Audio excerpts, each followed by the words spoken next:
228. Taxation as Revolution. Chalcedon Report number 192, August 1981. With their own kind of instruction, a university education can be a deadly thing if it links us to the dead rather than the living past. The student movements of the 1960s witnessed to that fact. A variety of factors in the present aroused student indignation, some justifiably so, and others definitely not so. Our concern is with the element of revolutionary fervour in some quarters of the movements.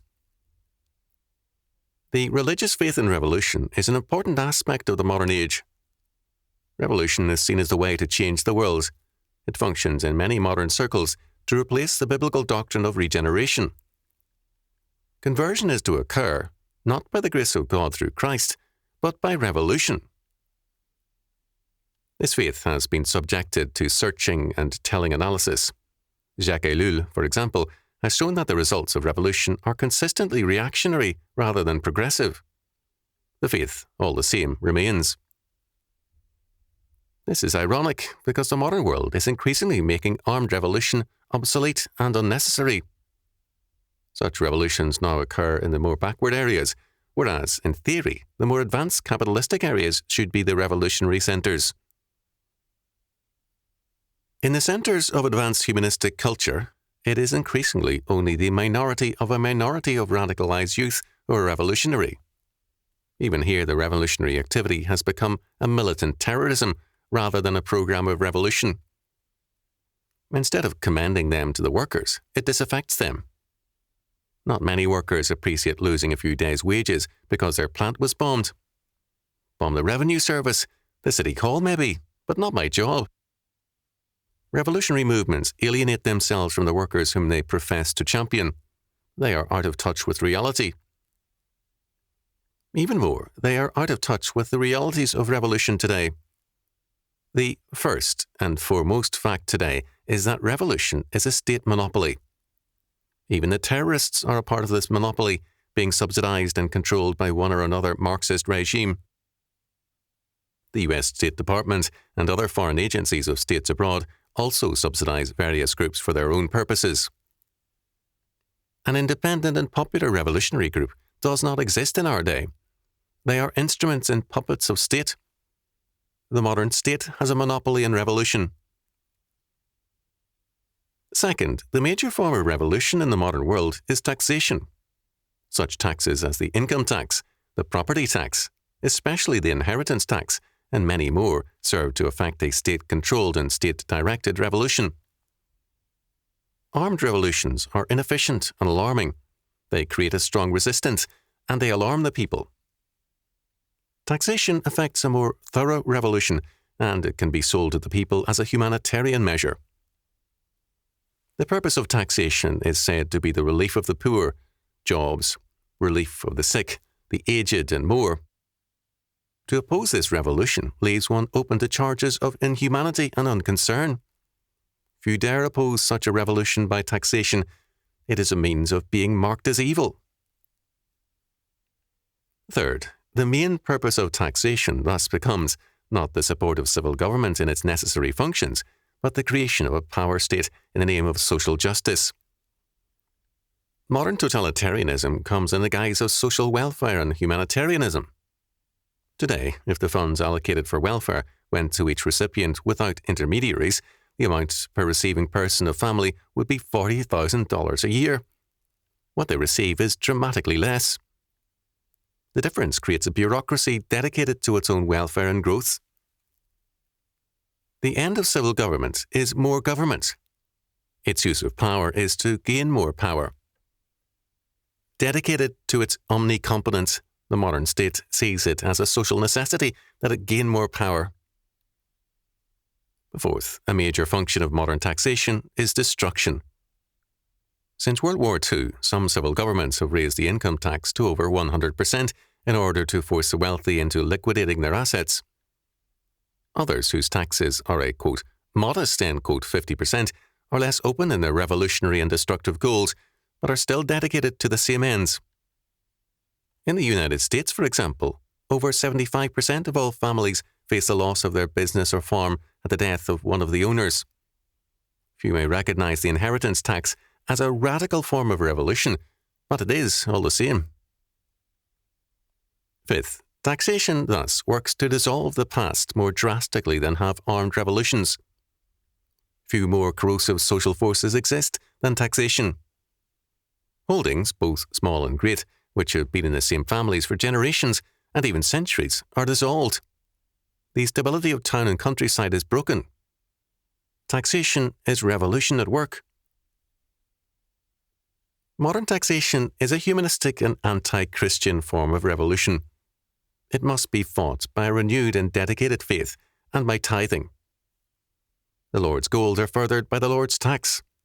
It is futile and immoral to rage against taxation and then refuse to manifest the faith and the tithing which can alone establish God's order. It is equally wrong to demand a cheap faith, one that asks no price of us in commitment nor in tithing. One of the greatest indictments of the church members of our day is their unwillingness to support financially their church and all Christian agencies, except on the most meagre terms. They want Christ's all, but their response to the needs of Christ's kingdom is miserly and niggardly. They want every guarantee from the Lord of a blessed life, and then give the Lord a lesser percent than to a waitress. Should the Lord be grateful for this, or angry? Taxation is a form, the major form, of revolution. The faithful can, with God's tax, turn the world upside down. They can reconstruct one area of life after another. If they wait for the state to stop taxing them before they begin to obey the Lord, they will wait their way into judgment. Taxation is revolution. Use God's tax to establish God's reign and kingdom.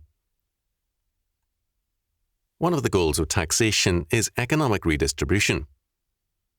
Status redistribution does not work to eliminate great wealth, but rather to create a new wealthy class made up of bureaucrats, party bosses, and those whom they subsidize.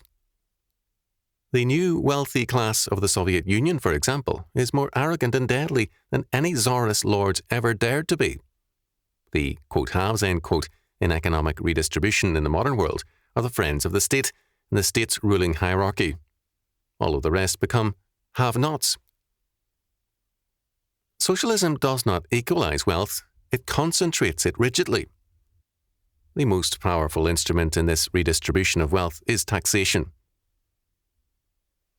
Taxation serves another purpose, namely to provide funds for the state's self-justification. The modern state is history's most powerful advertising and propaganda agency. First, as state-paid projects increase, so too does the state's control over the economy, capital, and labour. The freedom of every sector is diminished. Second, the state controls education and uses the school to teach statism at the taxpayer's expense. Neither the cause of Christianity nor of freedom from statist controls gain much place in state schools.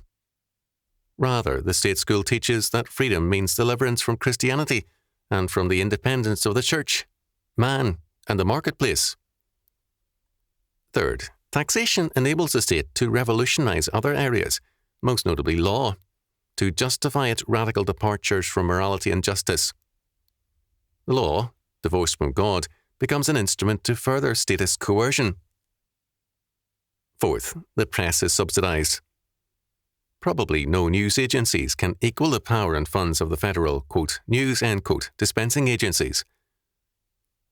When I testified at the Internal Revenue Service hearings in December 1978 against the proposed regulation to control Christian schools, I was interested to see, after the initial testimonies, mainly by the IRS, on the first of the 4 days of hearings, how reporters simply walked in to pick up the IRS, news, releases from the, press table, No non-federal news agency can afford to give the thorough coverage which the modern scene requires.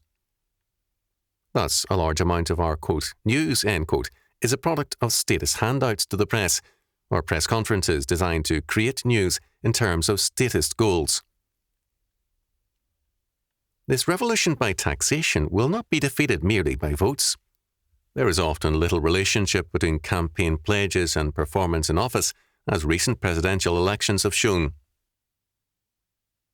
The key is the reconquest of government by Christians through God's tax, the tithe.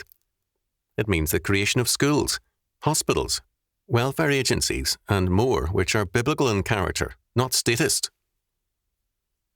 The early church, weak in numbers by comparison, defeated Rome in this way.